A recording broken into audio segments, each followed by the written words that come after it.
Shalom. First and foremost, I do want to give all praises, all honor, and all glory to Yahweh Ba'Hashem Yahushai Ba'Hashem Kakadash. Deborah to the apostles and El's great millstone for teaching us his true peace and blessings to the hope of Israel. Yahweh is the name of the Heavenly Father in Hebrew. Ba'Hashem is the name, and Yahweh Shai is the name of the begotten Son. Back in our lesson, and as you know in the title, your judgment is coming, and going to be going to how this devil will be unable to escape his judgment. This destruction that's getting ready to befall this place. But this is why you see this devil trying to escape it. Building these DOMs, which is, short for deep underground military bases, these submarines, these space stations that they got, which they're going to try to flee to, in this coming destruction. But as you have that saying, you can run, but you can't hide. Well, in this case, you can't run and you cannot hide. Because especially Yahweh Ba'Hashem Yahushai and the nation is upon this place, especially upon its inhabitants. But you also get in Isaiah 34 and going into that indignation. Because Yahweh Ba'Hashem Yahushai is getting ready to lay waste to this place, especially to this devil, man.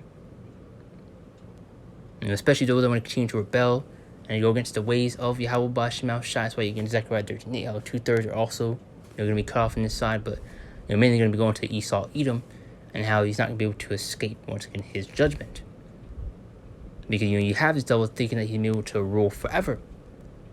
But when you get into scriptures, it goes into the complete opposite. It goes into how the Lord has set bounds that he cannot pass. The joy of the hypocrite is but for a moment. The devil is set to rule for a certain period of time. But if you also go into that point, the scripture going to how his inward thought is that his house shall continue forever. Wait. The Lord has set a timer on you, man. And as about that point, the Lord has set bounds that you cannot pass. And the Lord has drawn a line in the sand and you cannot pass it. But now there's got a couple scriptures that came to mind. It's going to be something to the spirit. And those will be edifying into the point. Somebody just meditating on. That's Numbers chapter 35 and 33. As it is so, ye shall not pollute the land wherein ye are, for blood it defileth the land. Now who shed that blood? Esau, Edom. As well as these heathen nations, because they also played a role in the captivity of the nation of Israel, but mainly speaking of Esau. But it says, so ye shall not pollute the land wherein ye are, for blood it defileth the land, and the land cannot be cleansed of the blood that is shed therein, but by the blood of him that shed it. And this devil's blood is required. He's going to pay for all the atrocities that he has committed. The rape, the rob, the murder, the bloodshed that he has spilt of our people.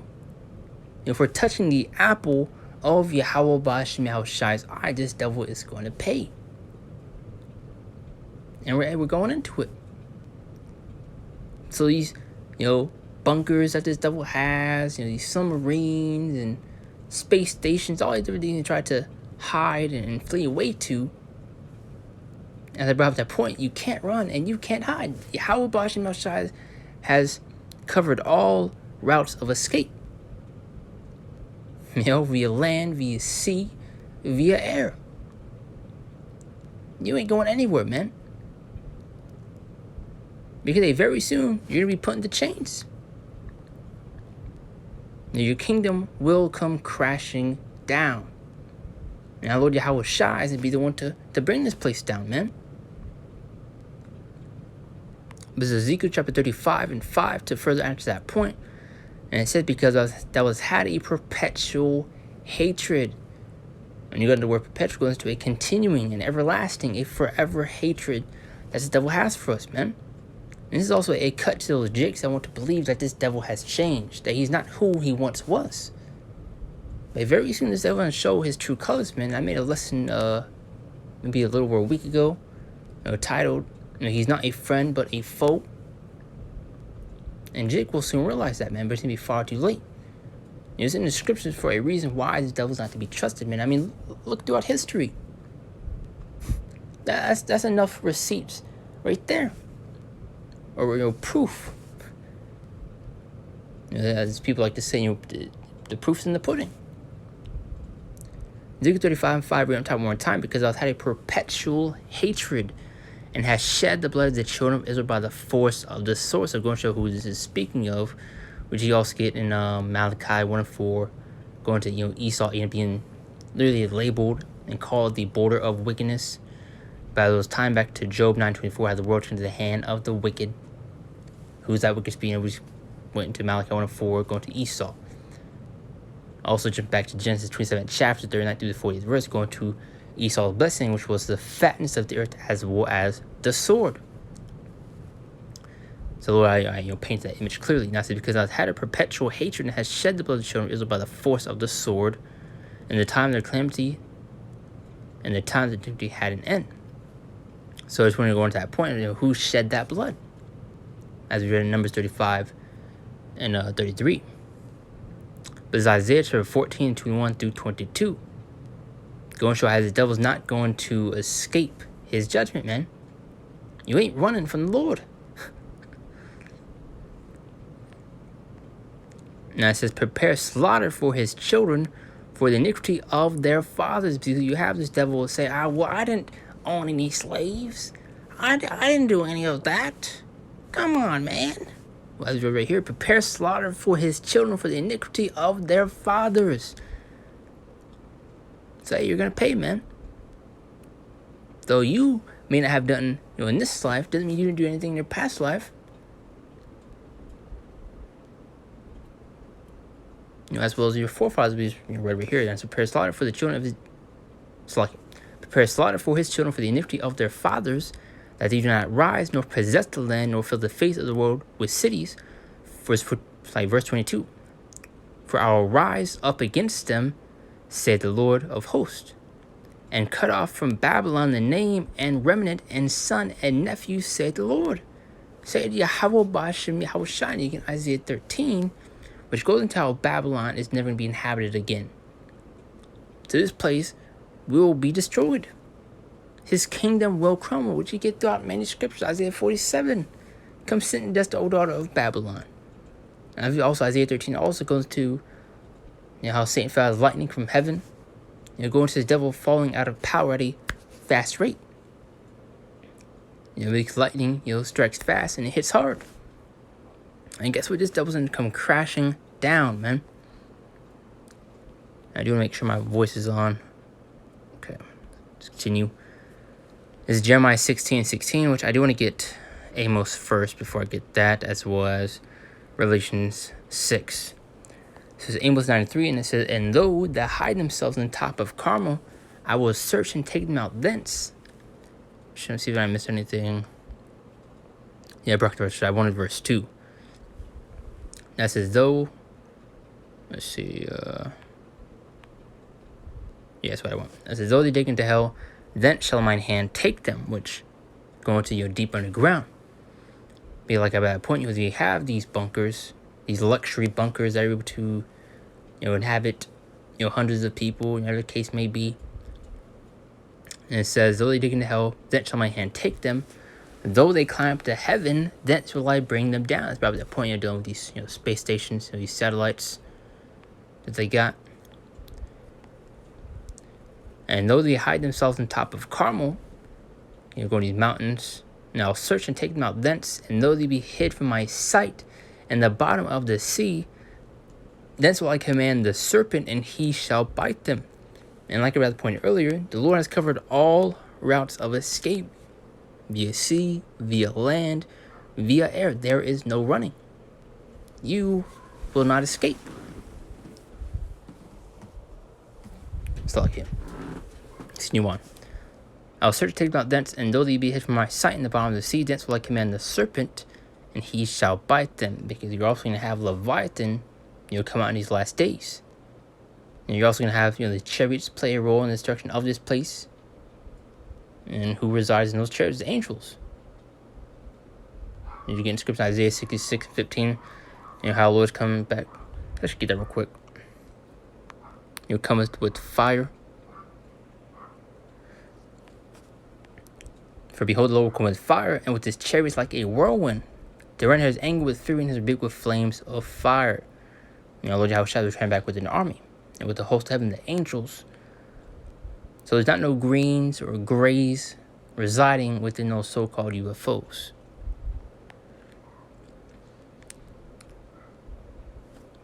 Now, Revelation 6 and 13 through 17.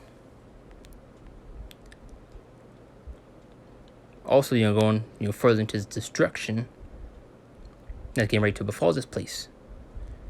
And the stars of heaven fell into the earth, even as a fig tree casts her untimely figs when she is shaken of a mighty wind. And what are those stars of heaven speaking? Those thermonuclear missiles coming down. Isaiah 34 mentions the sword being bathed in heaven, speaking of the same thing.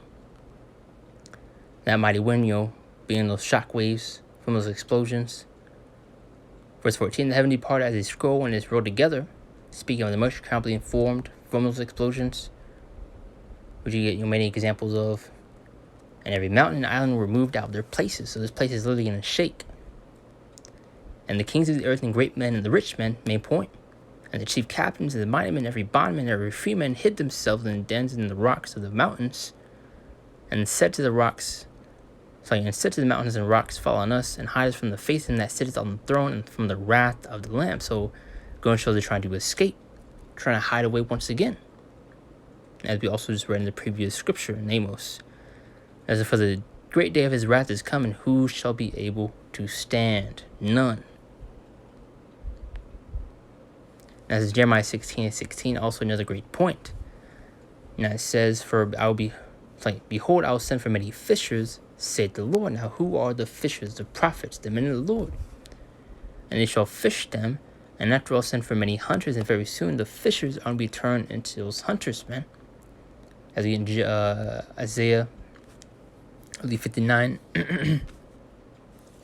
Isaiah 59 going into that standard being lifted. And Yahweh Bashem Shai will bestow that spiritual power upon his elect. And the Lord's will reward that number. And it says, main point right here, and they shall hunt them from every mountain and from every hill and off the holes of the rocks. As I brought the point a few times throughout this lesson, you can't run and you cannot hide.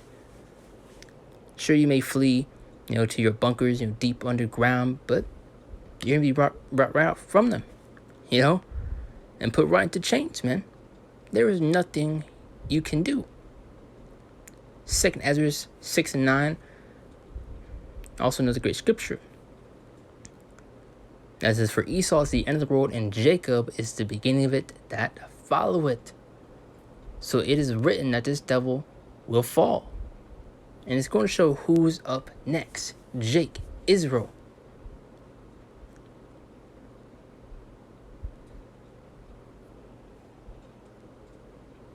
I was trying to think of another scripture to further into that point, which trying to think. I lost my train of thought. There was another scripture I was going to go along with it. I'll read it one more time, see if it comes back to me. If not, I'll just get the last scripture. But 2nd Ezra 6 verse 9 says, for Esau is the end of the road, and Jacob is the beginning of it that followeth. But going back to that point as I brought up earlier, this devil thinks he's going to be able to be in power, and rule forever. Brought that scripture, how his inward thoughts that his houses shall continue forever. But as you read throughout many other scriptures, it's going to be the complete opposite. How the Lord has set bounds that he cannot pass. The joy of the hypocrites, but for a moment, this devil will fall. Isaiah 13, and a few other scriptures we just read. Isaiah 47 and 1, come sit and dust, all daughter of Babylon, so this devil will be brought low. And hey, we're up next, man. As we just read, it is written. As we in Isaiah 55 and 11, the Lord is not a liar, and you can't stump prophecy. And that's why you see this devil trying to keep this truth under wraps, or try to keep it under wraps for as long as possible. Because, we're a threat to this devil's kingdom, man, to his rulership. Because us waking up and us coming back to who we are, and we return back to our power, Yahweh Bashem Shai, the sign that his kingdom is coming to an end. And it's why you also get Revelation 12:12 as getting ready to come down with that great wrath. And very soon you say, F it, man. But as so shall my word be that goeth forth out of my mouth, it shall not return unto me void, meaning unfulfilled, empty. And it says, but it shall accomplish that which I please, and shall prosper in the thing whereto I sent it. So everything that's written will come to pass. Habakkuk 2:3, for the visions yet set for an appointed time. That vision speaking of those prophecies, the signs were in those appointed times. And as we just read right here, and his words shall not return him to him void. So everything that you see written, everything we brought out will come to pass. And it will play out. And there's nothing this devil can do to stop it. And he's read, a few scriptures going to how he's not able to escape his judgment. He's gonna play. It's like he's gonna pay for his crimes, the atrocity he has committed. They ain't no running. But Lord is edifying. Those are what I got to point across. I do close out and give all praise, all honor, all glory to Yahweh Bashem, Al Shai, Bashem Kakdash, and Shalom. See you next one, Lord's will.